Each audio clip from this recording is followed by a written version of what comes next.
एक लड़का 17 साल की उम्र में मुंबई खाली हाथ आया था। वह अपनी मेहनत और जुनून के बल पर एक सफल बिजनेसमैन बना और आज करोड़ों की कंपनी का मालिक है। उस व्यक्ति का नाम है प्रेम गणपति। प्रेम गणपति का जन्म तमिलनाडु के एक छोटे से गांव में हुआ था। उसके पिता एक किसान थे।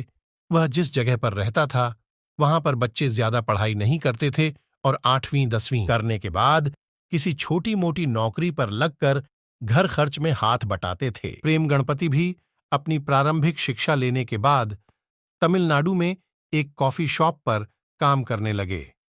कुछ समय उन्होंने उसी कॉफी शॉप में काम किया। वहां काम करते करते उनकी मुलाकात एक व्यक्ति से हुई जो मुंबई में काम करता था। प्रेम ने उस व्यक्ति से बात की और मुंबई जाने की इच्छा जाहिर की, जिसके बाद वह व्यक्ति प्रेम गणपति को लेकर मुंबई आ गया। उस समय प्रेम गणपति की उम्र मात्र 17 साल की थी। मुंबई की भीड़भाड़ के कारण प्रेम गणपति जब बांद्रा स्टेशन पर पहुंचे तो वह उस व्यक्ति से अलग हो गए। बहुत ढूंढने पर भी वह व्यक्ति प्रेम गणपति को नहीं मिला। उस समय उन्हें सही से हिंदी भी बोलनी नहीं आती थी।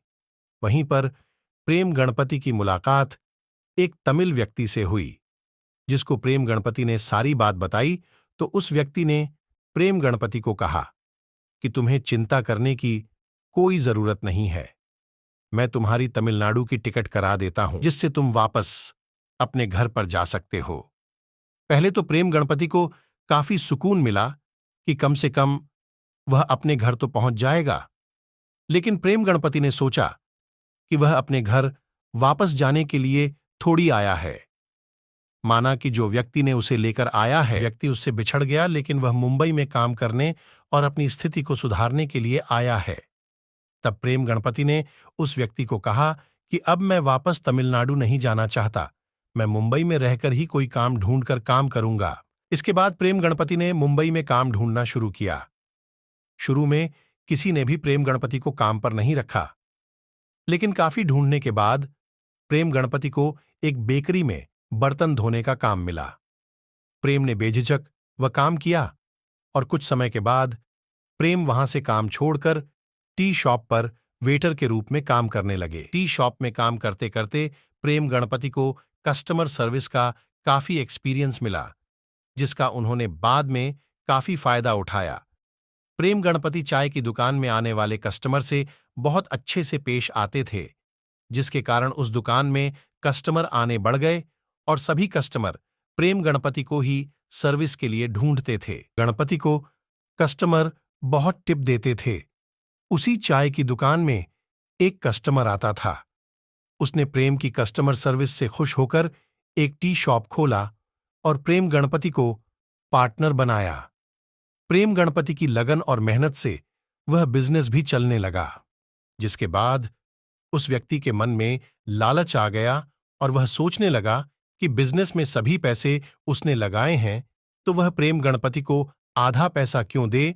इसलिए उसने प्रेम गणपति को बिजनेस से निकाल दिया। इसके बाद प्रेम गणपति वापस बेरोजगार हो गए और काम की तलाश में थे। तब प्रेम गणपति ने सोचा कि अगर कोई दूसरा व्यक्ति मुझ में इतना विश्वास रखता है कि मैं उसका बिजनेस चला सकता हूं, तो मुझे खुद के ऊपर भी विश्वास रखना चाहिए। प्रेम गणपति ने इसी विश्वास के साथ 1000 रुपए की अपनी जमा पूंजी से मुंबई के वासी में अपना इडली डोसा का स्टॉल लगाया। प्रेम गणपति की मेहनत से वह स्टॉल बहुत चलने लगा।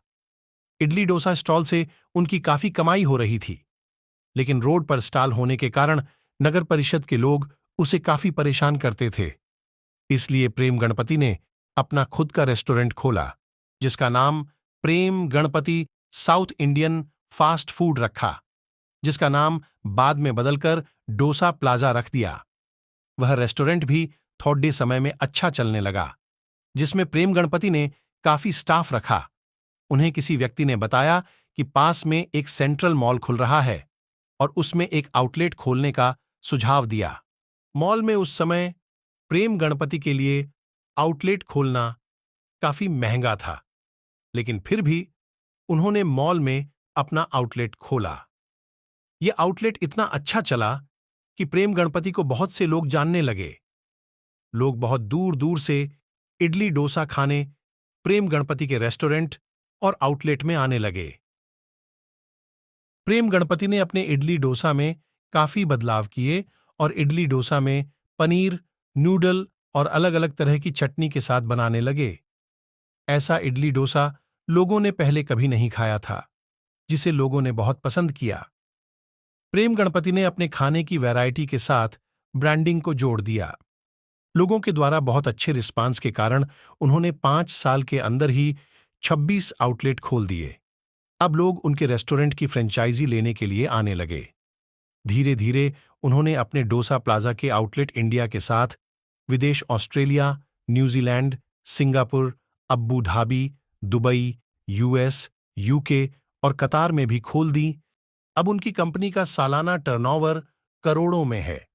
उन्होंने अपनी लगन और मेहनत के कारण एक छोटे से गांव से निकलकर एक सफल बिजनेसमैन बने।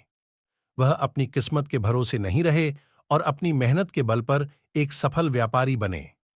यदि आप अपनी जिंदगी में कुछ करना चाहते हैं और एक सफल बिजनेसमैन बनना चाहते हैं, तो आपको भी किस्मत के भरोसे न रहकर अपने हाथों से मेहनत के द्वारा अपनी किस्मत को बदलना चाहिए। अगर आपको वीडियो अच्छी लगी हो तो लाइक और शेयर कर दें